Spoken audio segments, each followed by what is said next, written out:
Welcome.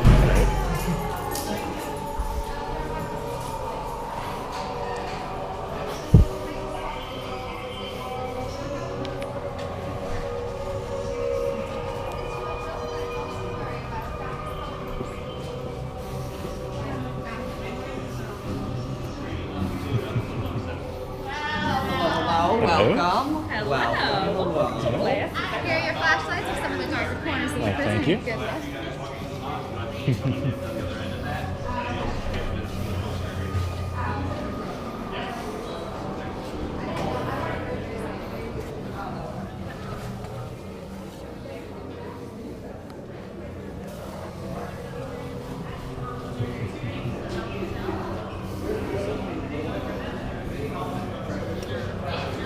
Yeah, it's cute to make like you put on places and stuff.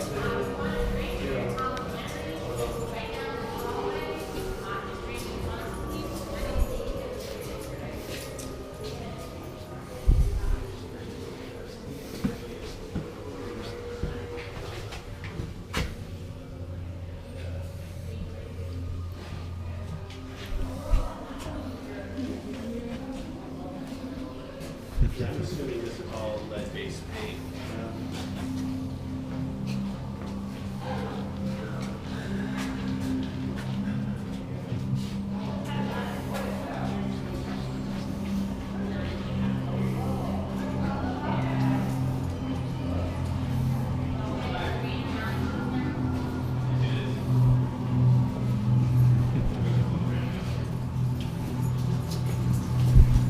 I'm sorry, can you please repeat that? Hello?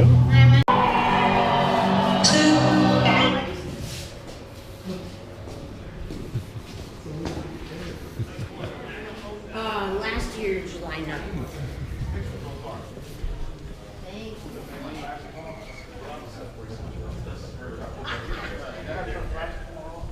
Keep your safety glasses on at all times.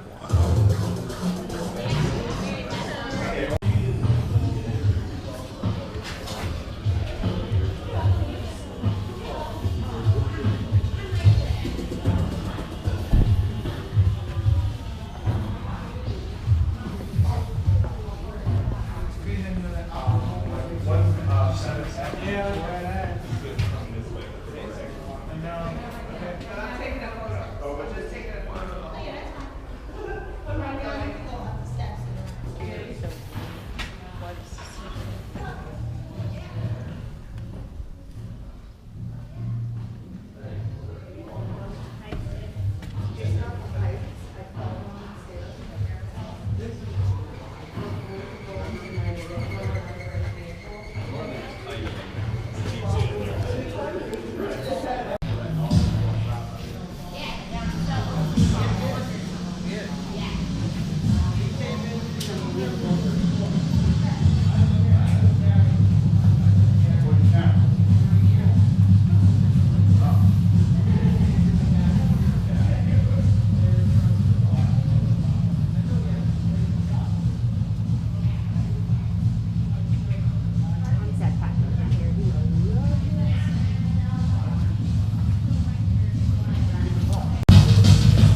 hoping that wasn't going to clang.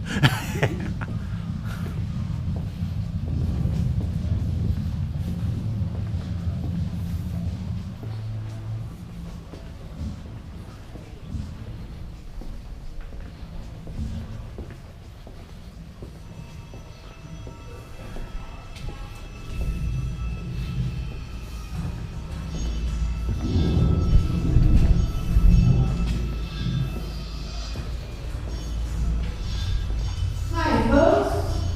We'll come in about 5 minutes. We're going to get our program started for tonight in this room in Center, also known as the Surveillance Hub, the Central Rotunda. So we're going to start in about 5 minutes with our program, and we are going to take you guys on a little bit of a journey. If you'd like to use restrooms before we get started, I encourage you to do that now. The restrooms are down the hallway you came in, and there'll be someone from our event team to point them out to you. All right, we'll get started in 5 minutes. And Haunters here for the National Haunters Convention, Haunt Tour of Terror Behind the Walls. My name is Amy Holloman, and I'm the creative director of Terror Behind the Walls. I'm very excited to have you all here tonight. We're excited. This is going to be a nice, intimate event with a small group here, so I hope I get to meet each and every one of you. We're going to start with what the agenda is for tonight.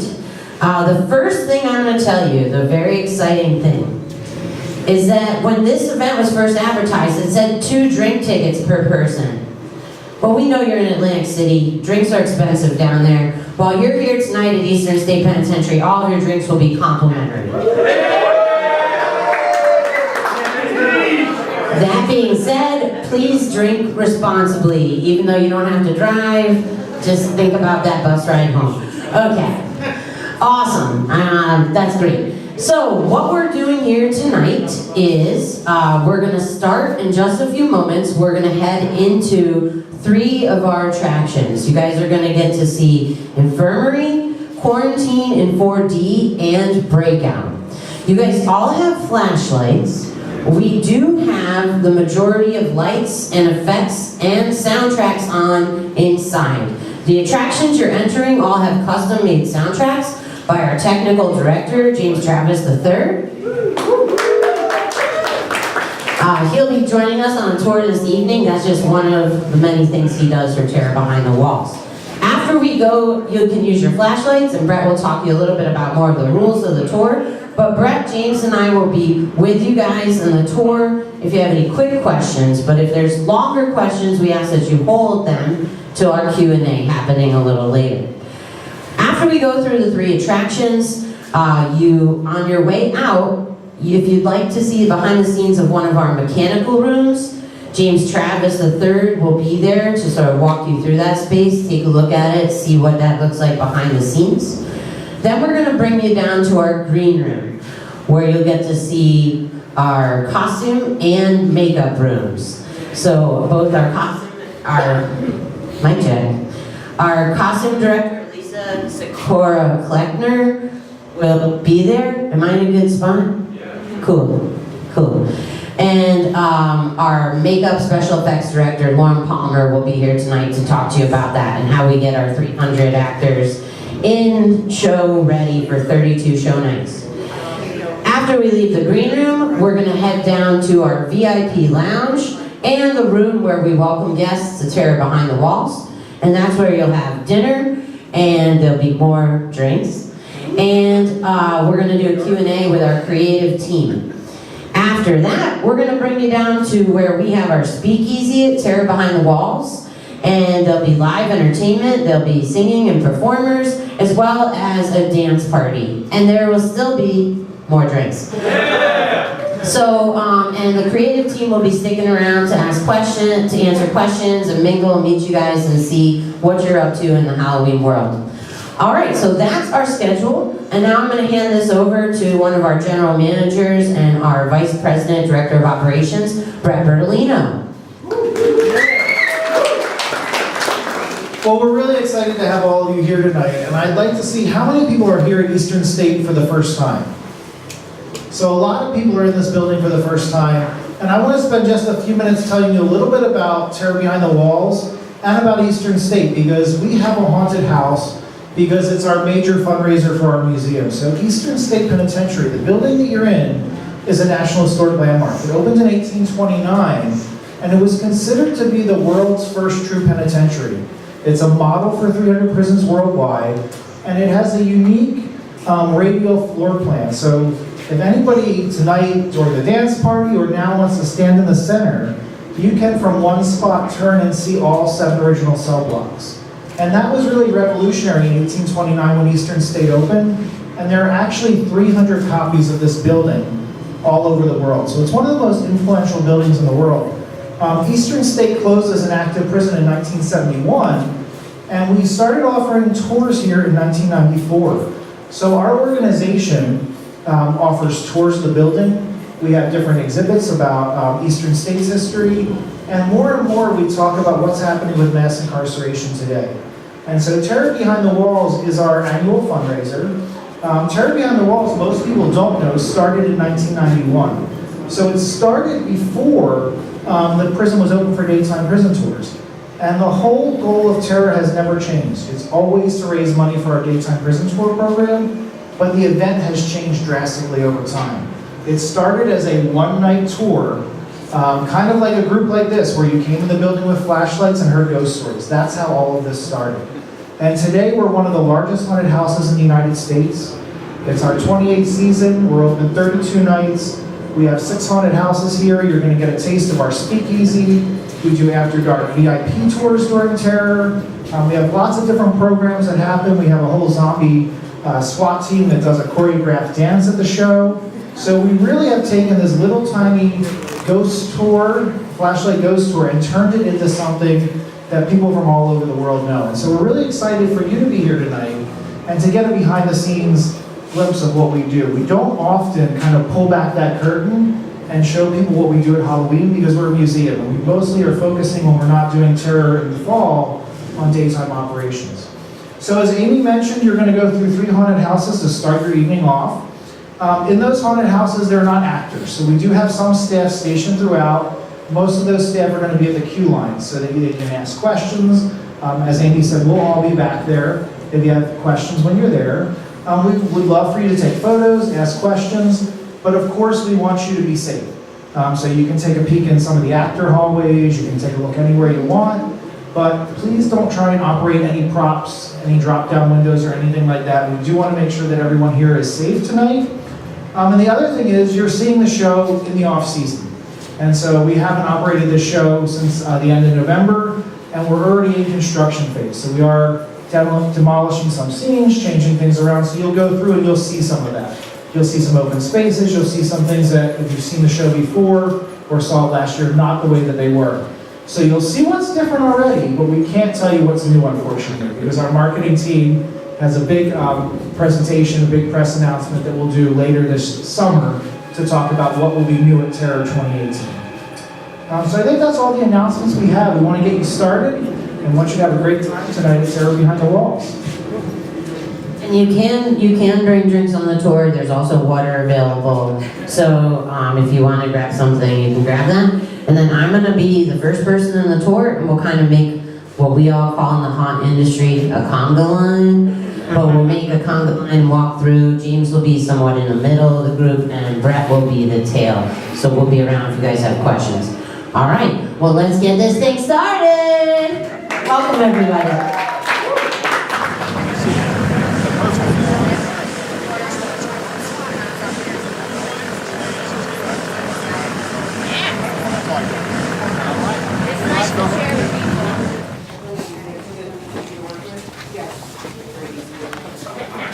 You guys want to stack up and form a line behind here? Yes, we have, yeah, there's 2 people that stay all through the night for touch-up. You know what, let's the door. All right. Hi there, everyone. You guys want to just filter on back in there and do a group shebang? Yeah. Oh, wow. Anatomy, basic zombie. Pretty impressive.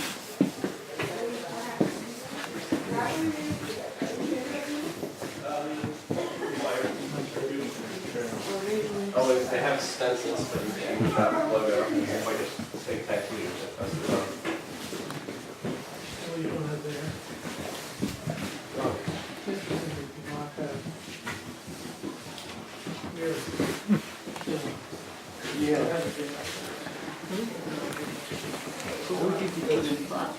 Smells like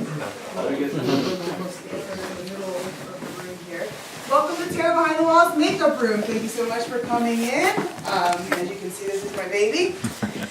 So, how do we do things here at Terra Behind the Walls? Well, we obviously you can see these are individual booths. We give each artist an individual booth and a kit. The way that we run things here is that we line up our actors out front, and each artist is trained in every look, every prosthetic, every color palette. So what happens is their booth opens up, the next actor comes in, and that's how we keep that line moving nice and fast. Also, how else do we keep our line moving nice and fast? Well, we rank all of our looks. So if somebody is behind the drop down and the scare is the slam, they get 3 to 5 minutes in the chair. But if they're out on the street and they are roaming around and they're going to potentially get in a social media photograph behind your shoulder, 30 to 40 minutes in a full foam lace prosthetic. Also teeth, hands, and the whole nine, right? No skin left untouched. So anyway, so that's how we keep the line moving nice and fast. Our artists get to use some of the best quality products in the market. So we pride ourselves in the fact that we use every type of makeup product, from cream to alcohol activated skin illustrator palettes. We use airbrush. We use Flea Street Bloods that dry and aren't sticky. We get a lot of cool Hollywood products in here. We also use a lot of great prosthetics. So like I did mention, we use foam latex. We also use silicone encapsulated prosthetics, which we run here. And we also use watermelon vinyl prosthetics, which we run here. We run 4,500 prosthetics for our show every year. And that's not the ones that we purchase. And so we have a small team of people that work through the summer, and we start working in June, and we run prosthetics all the way to the last show in November. So that's how we get that done. And well, I'll have a couple examples as you guys can see out when you leave. Let's see, okay, so we design every attraction so that you do not see the same looks over and over and nothing gets monotonous. So we don't have ripped off faces in every single attraction of our haunt. It's only in one of the attractions of our haunts. So that's how we also keep the looks and the characters distinguishable. And so when a nurse comes in, the artist already knows what kind of nurse they are. If the inmate comes in, they already know what their look is, so there's no confusion. We have 4 days of training, which also helps with that. And we also provide inspiration on the walls. Now, some of the booths that got taken down in, but as you can see on some of the walls here, we provide inspiration for the artists to just sort of, you know, go off of and get their juices flowing. Let's see. We have a lot of headdresses in the show also. Are there any questions right now? Are people typically very specifically made up for what their specific position is? Or if people get moved around, do you have to do a test on them, or do you kind of fly by the seat of your pants, like, oh, this guy got swapped with this guy? That's a wonderful question, because you know how much does that happen in the haunt industry? It happens all the time, right? So luckily for us, people are departmentalized, so they're in an attraction, and if they get switched in that attraction. So because the attraction is designed, you know, in a tribal makeup, most of the time they can switch within the attraction very easily because they're all sort of in a tribal makeup. That being said, there's obviously a few designated characters that would get a special prosthetic or something, you know, special for that evening. And it can change from night to night, but it would not be able to change within that night. That was a great question. You guys just heard one of the compressors go off, actually. And one of the things I forgot to tell about in our room was that we are blessed to have our own compressor lines run into each booth. So each artist is able to airbrush each night, and they're assigned a gun for the season, and they're responsible for keeping the maintenance of that gun for the entire season and then turning it back in. But it helps with the speed tremendously. And when we talk about 3-minute zombies, we can actually do a 3-minute zombie. Where do you recruit your artists? Right, that's a good question. We actually post a lot of ads in the film.org or different entertainment industry sites where makeup artists would be searching for jobs. And then they come in and they interview with portfolios. And then we get to do 4 days of training so that they learn our way.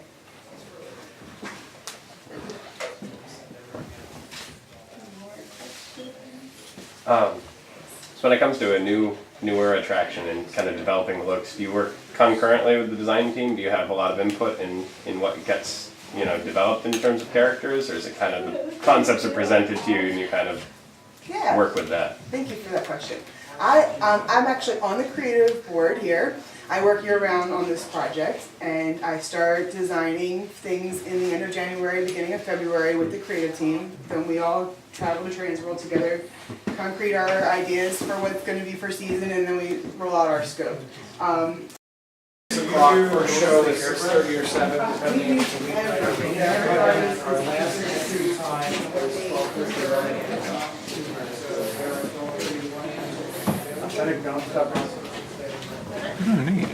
I'm guessing this is like assignments here. Yeah, so here's where everybody finds out exactly what their position is if they're a sub or things. Okay. And if there's special notes as far as, hey guys, keep this in mind for tonight, kind of stuff. So it helps keep and they sign in here. Oh, that's awesome. Yeah. I'm gonna steal that idea. Please, steal away. Hi everybody, I'm Melissa Collector. I'm a costume person here. Do you guys have any questions? How many costumes do you guys have? I honestly couldn't say. I have to costume 200 actors. But some of the actors are permanent substitutes, which means they could be in any attraction. So, and then say there's an attraction that has 15 spots. I usually have to costume about 25 to 30 people because not everybody can work every night and all that kind of good stuff, right? So,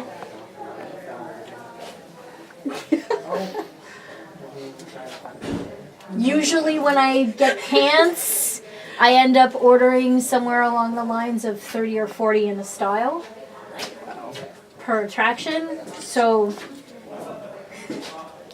When you say order, do you order new and then distress in-house, I'm guessing? Or? yes. Okay. Yes, because being a costume designer, like a professional costume designer, I don't just distress. Like I distress and then reinforce behind, Right. so that they can sustain. Because otherwise, like we'd be throwing things out every year, and like the theater person in me, I'm like, I've got it's got to make it more than one season. Of course, it's a totally different environment as far as the rigor of the activity. But And with your volume, you can't just go to Goodwill. No, and in fact, because I'm crazy, I actually like to stitch. So for instance, this summer I'm going to be building probably about 20 or 25 shield front police jackets, and then making 3 bug costumes that are all fabricated.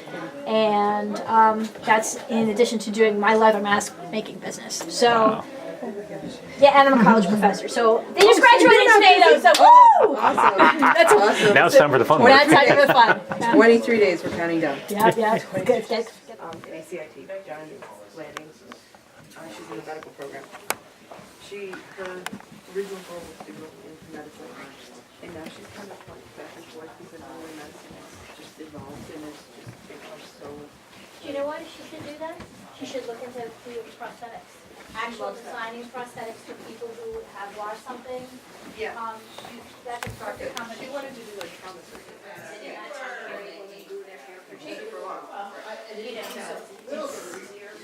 Hey, you're doing it as a fundraiser for the museum, so I mean, you still have. So you're gonna head right down this alley and we'll be all at the end of it. We're gonna be out of building. We're supposed to follow you. Down for my backpack. What? Down for my backpack.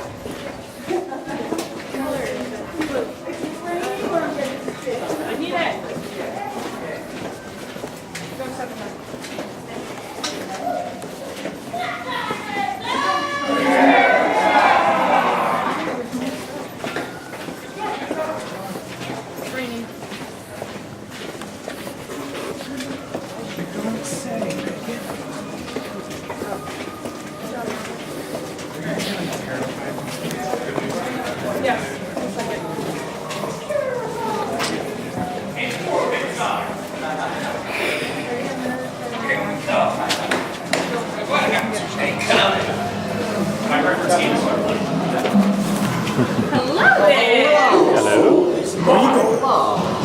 idea, actually.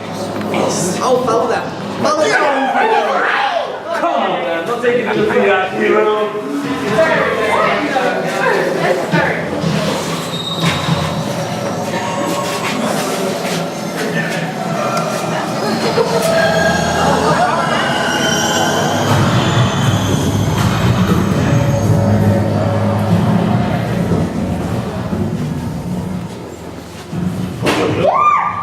You all right over there?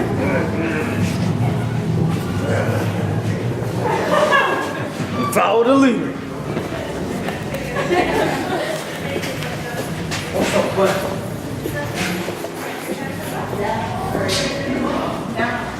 I didn't know walking to you. I didn't know walking to your death, man.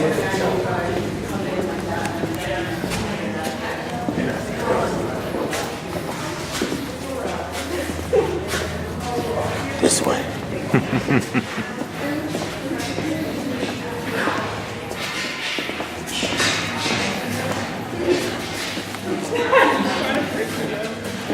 John, you're going there. Your name's John. Not necessarily in there.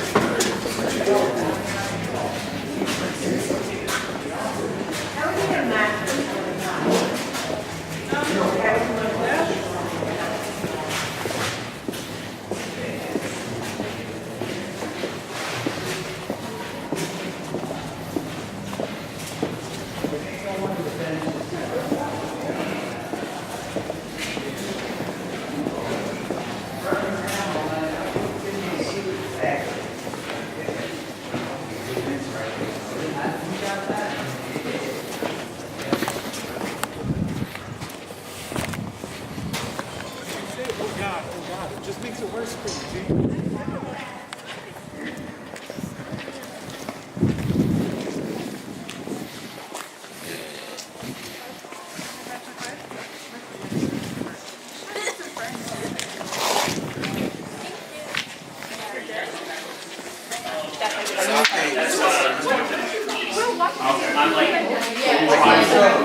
Where my borough went. I don't know.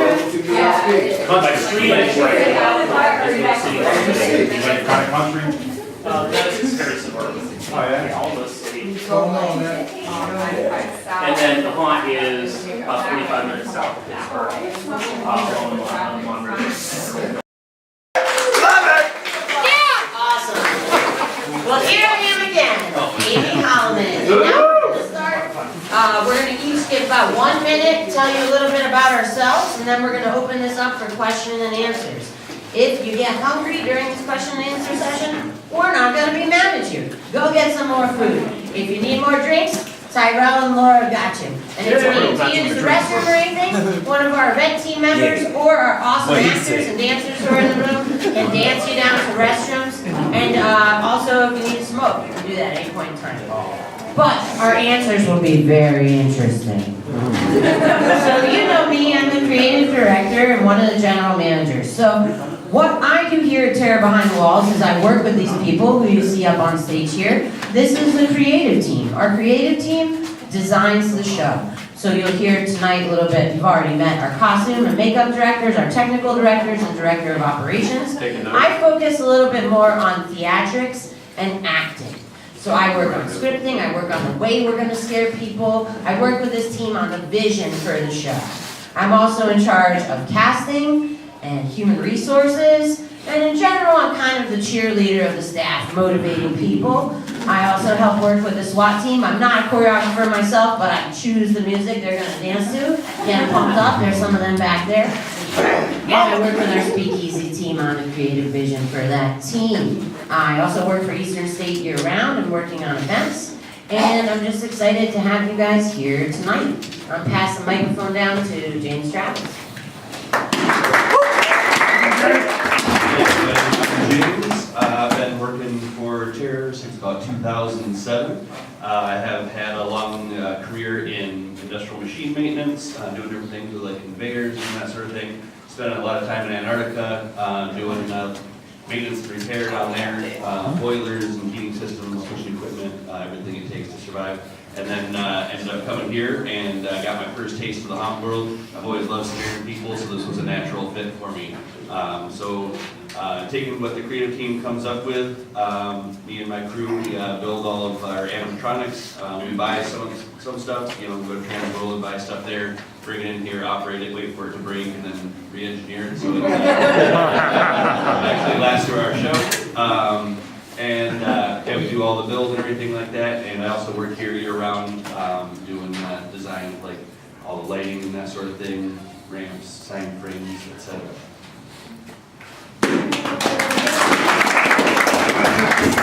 My name is Brett. I'm the Vice President and Director of Operations for Eastern State Penitentiary. So excited. So I oversee operations for daytime prison tours as well as Terror Behind the Walls. So at Terror, we're a pretty big operation. And at one of the events I was just at Transworld, somebody said that when they came to our haunt, they thought it was one of the most professional haunts they've ever been to. And that is really my goal and my role here, is to make sure that when you come to our show, it's the most professional operation from when you arrive at our off-site parking lot. We have a 450-spot parking garage in the Philadelphia Zoo we use for this event. We shuttle all of our visitors back and forth on branded school buses. I oversee all the ticketing, the retail operations, and all the different operations that you need for a haunted house with lines and things like that. So I've been with Eastern State for 18 years, and so I want the benefit of seeing this event grow and change over time. And I told everybody on this team that's on the stage that last year was our best show. And we continue to evolve and push ourselves and change our show and stay relevant. And we learn from others in the industry.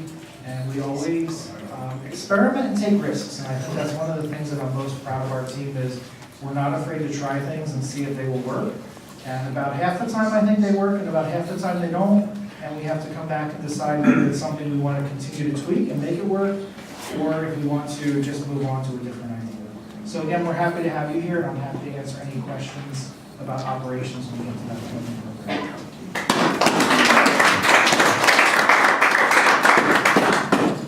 Good evening, everyone. I'm Elisa Secora-Kleckner. I'm the costume and props director. Hey, you're in the front row. I cannot tell jokes, so you guys know. So this will be my third season with Terror Behind the Walls. I have been designing for haunted attractions for close to 8 years. Costume design professional for nearly 20. I've designed for over 225 professional productions. So what I bring to the table is I bring not only the aesthetic and the willingness to take those risks and fail, but also to strive to succeed, especially with functionality. And a breadth of knowledge in materials. I am addicted to smooth-on. If you haven't been to Reynolds Advanced Materials, seriously go, and you'll just be like, I need all of that. And I love to see how I can employ that in use with costumes as well as props. So I think one of the things that I find particularly exciting about this place, besides it being probably one of the most naturally inspiring places I've ever been, I feel like it kind of makes our job really easy and really hard in one step. You know, it has a lot of challenges to it, but you turn a corner and you're like, I gotta use that in something. Like, that is so amazing. And I also have to say a big shout out to this group of people, because they are some of the best collaborators. And we all know in this industry, what we gotta do is we gotta collaborate. We have to talk to each other, like we're doing right now, right? Front row, woo! Front row. So, guys, thank you very much for coming. And if seriously you have any questions about all kinds of materials, fabric, building, any number of fabrication questions, I'm happy to answer them. And organization.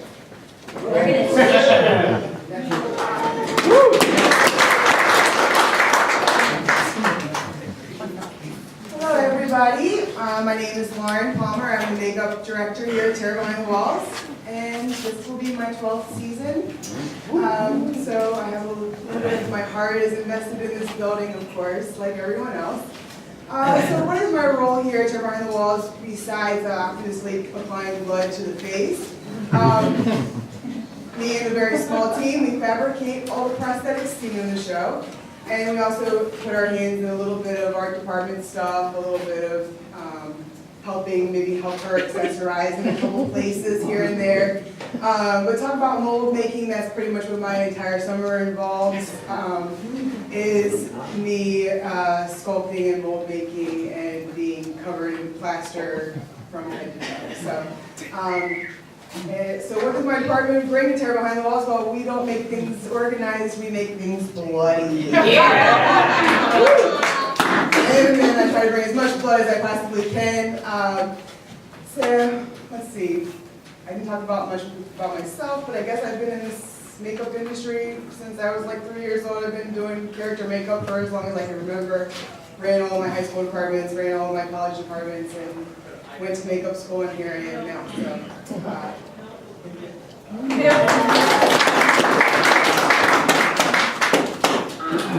I actually have, so there was one question I had earlier when we were walking through the haunt that I said I would address first in this Q&A, and then we'll open it up.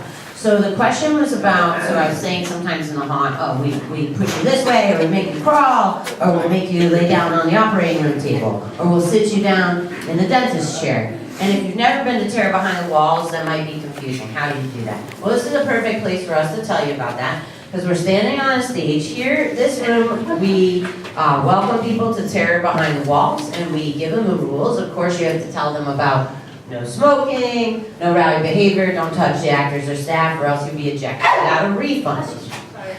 But once that's said by someone like me in a nice polo shirt who's nice and clean-faced, zombie SWAT team commander runs up these steps, and they tell you, tonight, you must make a choice. You have to opt in. You get to decide if you want to opt in for the more intense experience. When you step forward, you'll meet our nurses, like that nurse right over there.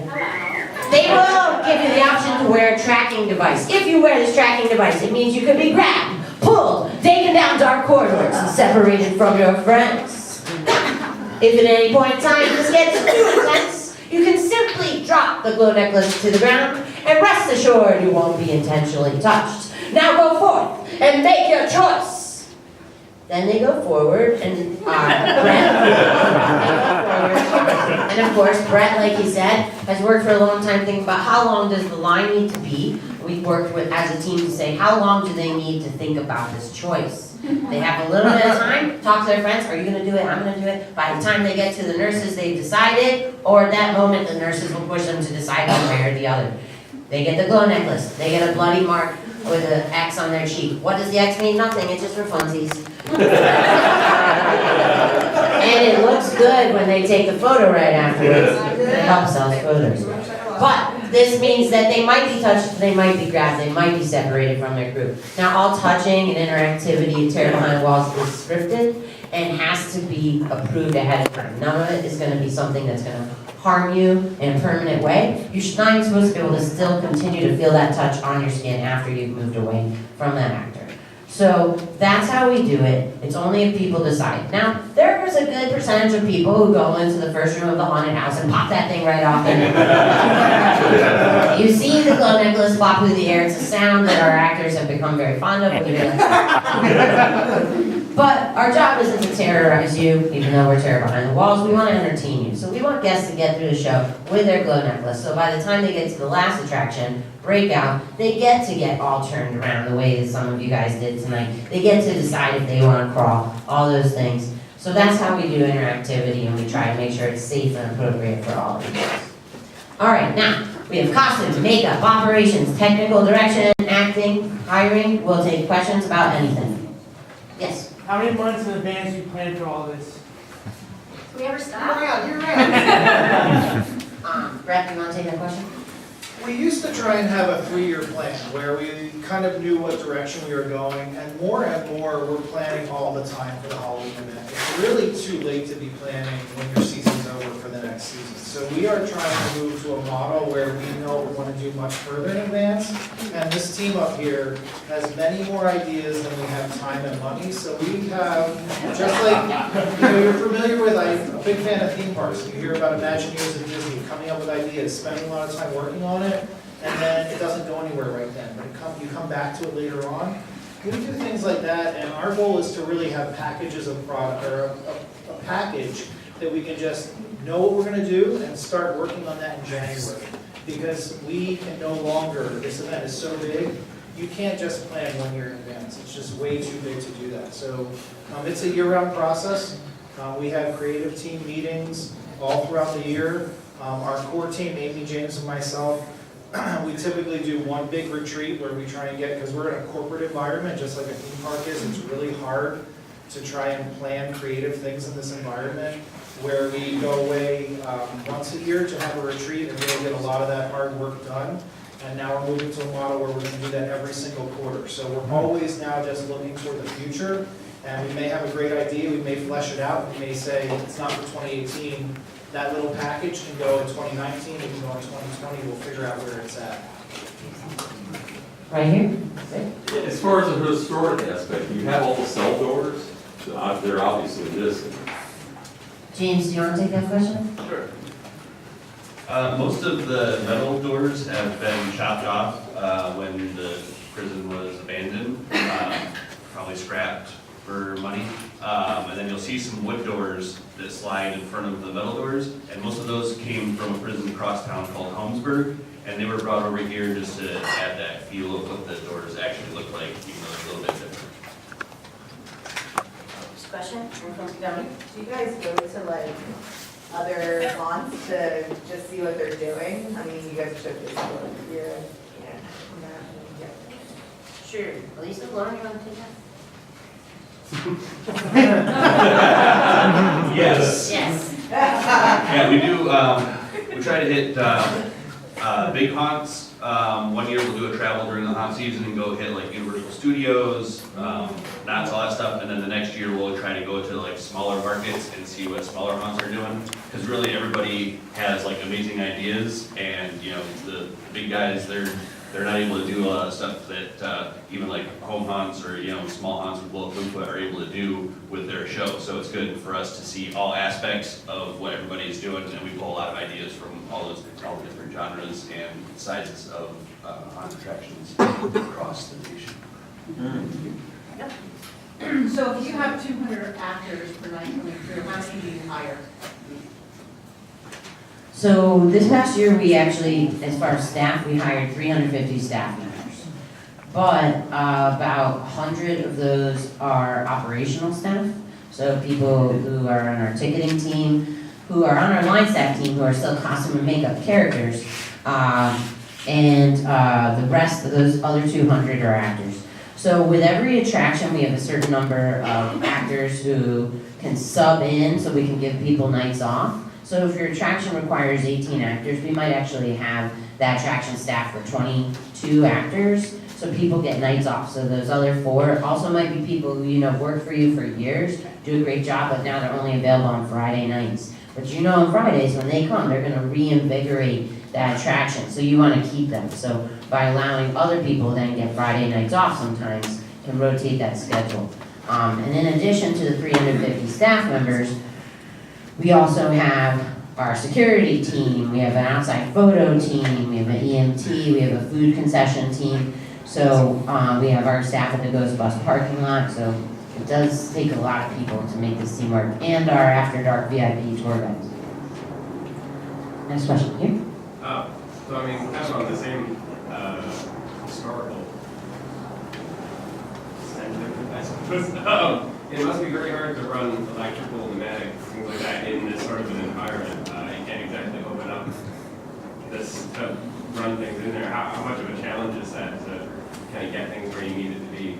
Can everybody hear the question? Yeah. Okay, just make it. I hate when I'm in Q&As and you can't hear the question, and you're like guessing what the question is while the person's answering. But that's certainly a question for James. It's very difficult, you know, obviously this is one of the best places that you could possibly ever build a haunted attraction in, but it's also one of the toughest because when we build We are kind of like you go camping, you leave no trace. We do the same thing in here. So all of our walls, we press fit into the building. It's basically, we're building freestanding structures inside the prison. Every once in a while, we get permission to, if there's emergency lighting, the electricians will come in, they'll be able to drill some holes for that. But for the most part, use a lot of zip ties and, temporary means of attaching things. Or if there's a hole in the wall, we might put like a dowel in it and, put a screw in that dowel, that sort of thing. You alluded to throughput earlier, and I think you said you have, 100,000 patrons every season, over 30-some odd nights. So my question is, how? What are you, I'm trying to do that. Are you putting, to try to avoid that, it's just a conga line on following, pony ride, nose to ask the person in front of you to go. What do you do to keep these sort of interactivities, smaller group, feeling a little isolated without compromising your blind time outside and the show quality and stuff? I'll start the question and I'll pass it down to get additional answers. So it's a team, it's actually a team effort that I'd say like overall we are using math and we're using timing. We're also placing props and animatronics in certain places, so we're scaring people forward. And we're also using the actors, the real humans, to make sure people are moving along the path. So we're coordinating everything in our design to make sure we can achieve that high throughput. Did you want to talk? And I would just add that time ticketing is part of that. So our show is time ticketing, which means that if you buy a ticket, we can pick a certain date and a half-hour entry window. We sell 92% of our tickets in advance online. So what that means is that guests know when they're coming. And so our show is sold out a lot of the time that we're open. And that's what you need to do if you're going to do big numbers. And so on a Wednesday night, we may be sold out typically from when we open at 7 to 11. If we open an 11 to 11:30 time slot, we might sell it, we might not. We know kind of when people are willing to go to a haunt, but that spreads our crowd out evenly throughout the night. And so it pushes people to time slots where you might not have people. You might open typically and not have anyone for the first half hour. So we have people at the beginning of the night and the end of the night. And we run at theme park scale. So there are definitely nights when there's a conga line. That's not our goal. Our goal is to send in groups of 6 with as much space as possible in between. But at the end of the day, this is a fundraiser for a National Historic Landmark, a 501c3 nonprofit. And so there's that balancing act. But when we did the whole idea of the interactivity, we can pull people off that main path now. And so if you talked to us 10 years ago, we would say that every single visitor had to have the same experience. And that was a really challenging goal to try and meet, and it actually led to a product that wasn't as good. And so now our goal is that everybody in this room, if you came to our show, should have a slightly different experience, because we can pull you, we can separate you, maybe just do a different path slightly, or we can pull your entire group, and we can take you off that path and do something with you for 3 minutes, and it doesn't impact the throughput of our show. And so that has been a strategy that helped us maintain numbers, but also have that high quality that we want. SWAT team, can you fall in up front right here for a second? And then the other piece of that, so it is a full team effort from acting to operations to costume and makeup and tech. So you can see here, SWAT, if you guys look up, you can see this makeup is a very high detail look. And you can see the costumes are detailed, they have accessories, right? This is not the type of character you're gonna put in a drop-down. If they were in a drop-down, people would stop for a long time to look at them, to look at this makeup, to look at these costumes, to look at these awesome actors.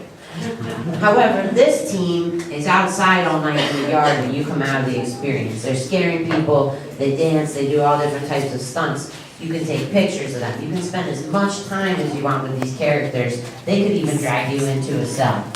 And this is something we work with costume and makeup with a mathematical scale and saying, this is a number 5 look. 5 is going to be some of our best looks in the show. When you see some other characters tonight, when you see the guard who has that very awesome prosthetic, tonight we took a little extra time on those looks. Those are going to be characters that you can stop and take time to see. Now, we don't want you to see the person. They might have a ninja hood if they're in an all-black section where you don't want to see them, or they have a less detailed costume. And this way, you're not going to linger there as long. Thank you, SWAT team. And thank you, Lauren and Lisa, for making them look awesome. Next question. Yep. Lauren, how many gallons of blood do you actually go through? Well, let's see, between marking of the X's on the face and in our show, we probably run through 10 to 15 gallons of blood. So one thing about my makeup department is that we kind of started dwindling out corn syrup based blood. And so we don't use running blood that much, and that's part of it. All of our blood is actually alcohol activated makeup, so that it stays in place, so that when you get pulled away, and the actor could maybe brush against your clothing without creaming you on the side of your jacket with the whole of your blood. So that's a great question. Maybe we'll take 2 more questions and then we'll move over to the speakeasy. Yes. Do you ever get people that come through and they want to be touched and scared and then will swing at you? I mean, I know that I've had people swing because they act scared. Yes. Okay, so has anyone ever had someone come through their haunted house and want to swing at people? Yes. So, this is going to happen sometimes at a haunted house. Also, has anyone had people come through a haunted house and be scared and loved it the whole time? So there's lots of different types of visitors. Even whether you're touching or not, you're going to have some people who naturally react. Whether they're scared, they just jump up like this, or some people who maybe are displaying rowdy behavior. We were concerned when we first started Interactivity that we might see an increase of the guests touching the actors because we were touching them. And actually, we really tinkered with the language that we use when we talk about that. And we've sort of designed what we consider a cooperative play. So the rule is you're not going to touch us. We are going to touch you, but sometimes once in a while, of course, a guest will be like, oh, and they'll touch you. Now, something like that, an actor, we teach them, we train them to discern that that is accidental versus somebody who's going to, yes, like intentionally hurt someone. And of course, we do have security positioned throughout the attractions. We teach people when they scare people not to lead with their face so they don't get hit in the face, ideally. But we did not see an increase of violence on the visitor side. We were a little concerned that might happen, and it didn't take place. And I think from, my theory, this is just my theory, but I think there's more happening. What we've done is added a tactile element as well as the element of the separation. You might go in different paths. And in so many ways, you're being engaged, more of your senses and more of your full self is being immersed into the experience. And I think a lot of ways, people aren't as egotistical when they're totally immersed. They're not thinking as much about themselves and how they're going to do something to affect what's happening. They're being affected so much, or they're being challenged to do something. They have to get down and crawl. If they're gonna get down and crawl, they're thinking, am I gonna crawl? Do I wanna crawl? What's gonna be in there? They're not thinking so much about, I gotta be a tough guy or a tough lady and I gotta make sure I'm not being startled. It's playful. And that's something that we're seeing a lot of success with and seeing a lot of people have a lot of fun. That's great. Thank you. Do you guys lick people? We do not lick people. Someone licked you? Yeah. Oh, that's not cute. Okay, I was like, do you have a picture?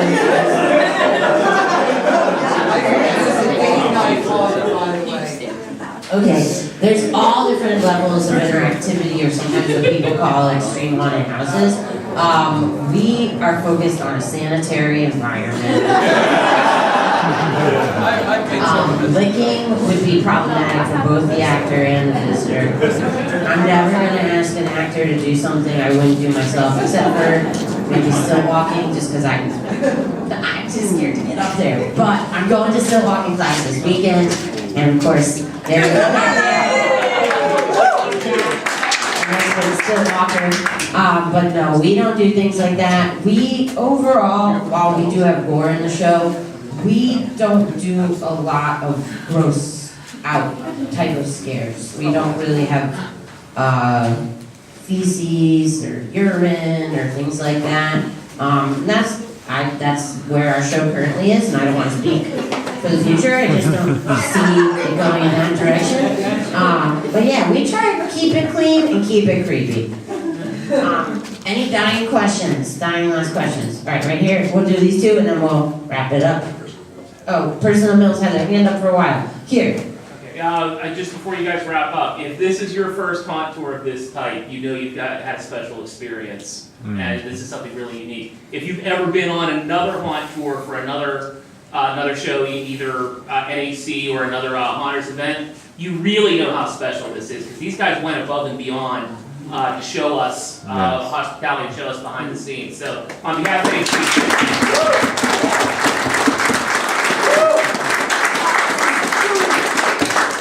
Well, just like you guys, we love what we do, so it's awesome to share it, especially in May. We're still in May, right?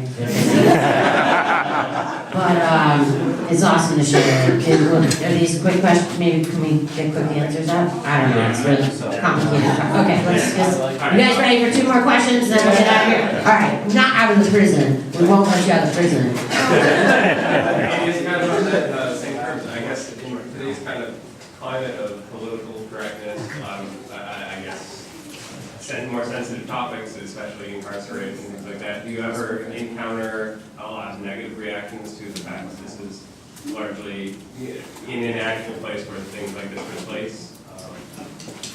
So this is the reason why we designed the show in-house, is because we want to make sure we are sensitive around those issues as much as we can. Obviously, we're mounting a haunted house inside of a massive prison, but we work with our counterparts, and lots of us work in the museum as well, and the work we're doing during the daytime, and try to make sure our nighttime show isn't jeopardizing that mission, isn't ever mocking people who have lived and worked in prisons.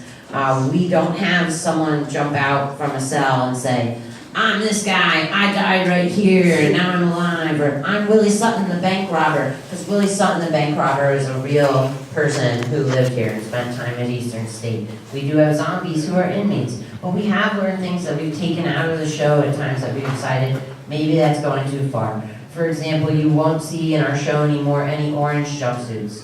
We decided that it's too modern. It's too evocative of the things you see on the news about people today dealing with the crisis of mass incarceration. And we don't need to remind you about that while you're here. So when Elisa's designing costumes, she's our older tiny inmates who you're thinking like this is more back in time. And we're trying to make sure when we're acting that we're not ever saying cliche things like, don't drop the soap. But there are some shows out there who will do that stuff, and there are some visitors who want to hear those things. These are types of things you hear in mass media. We try to be a little better than that. I don't know if anybody else wants to answer anything about that. I would just say we're our own toughest critics. So no one is telling us not to do certain things. It's more of us as an organization wanting to be sensitive because we have a mission. And we do really important work and talk about really complex issues. And so we have a prison team haunted house, but like Amy said, it's not Eastern State right. And we work really hard, and we could tell you every little thing that we do to make sure that it's sensitive. And most people that go through the show don't realize that or don't think about that, and that's what our goal is. We want you to come through an immersive entertainment experience and not be thinking about those real life issues. We want you to come here and step into a fantasy world. Yes, it's a scary fantasy world or horror, but we don't want you to be thinking about real mass incarceration. And we do every year, just in our planning meetings, we do a sensitivity summit, we look at every single thing in the show and make sure it's in line with what we're doing today. So I'm going to add one more thing to that. So one of our big challenges is to create an equilibrium. So the prisoners aren't bad, the guards aren't bad. Like, they're all in bad situations, right? They're all in the same crap. You know what I mean? So that we're in no way passing judgment on any group of people. And that, as a design, can be a real challenge, right? Because people want to sometimes see who the villain is, who the bad guy is. And so we try to create full immersive environments that just makes you feel like you're in the bad place. You are the one who's in trouble, and not that these are characters that are out to hurt each other. Yes, we have one more here. Yes, I know not everything was turned on. So how much do you incorporate the different senses? Do you do temperature, sense, things that may not have been turned on as we went through? I know not everything was on and all the actors, so do you do the different, the different scents in different areas to kind of help with that environment you're immersed in? We have done some work with scents before. We weren't using any of those tonight. We have not intentionally done too much temperature stuff besides maybe wind and using fans. And that's one of the challenges here with power. It's certainly something that's on our list that we'd like to do. We have had freezer scenes in the past, and there's certainly parts of the haunted house that get a lot hotter due to the lack of ventilation in some places. But we do want to engage those senses, but right now we're not hitting all of them. But there's some little things that we do in different parts of the building at different times with, sorry, I just lost my thought because I saw an actor jumping down. But it's something I think we'd like to play with a little bit more. And I think we have an opportunity to do some of those things in some of the pull-away experiences where we might be able to control those smaller environments a little bit more than we can in a big room like this. All right, so perfect. Let's get out of here now. So what we're gonna do next is our SWAT team is gonna lead you guys with John Bank, who runs our line tap team and event team in front, to cell block 8. We're gonna check out the speakeasy. You guys can hang out, have some more drinks. There's live entertainment as well as a dance party where our SWAT team professional dancers will be dancing. We hope you dance with them. Thank you, everybody.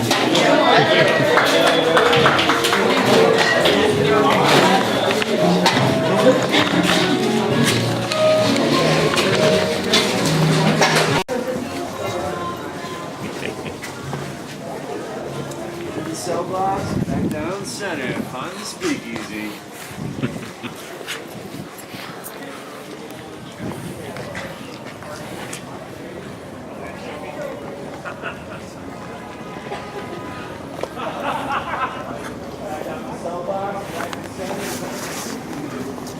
Down this way, aim for the light.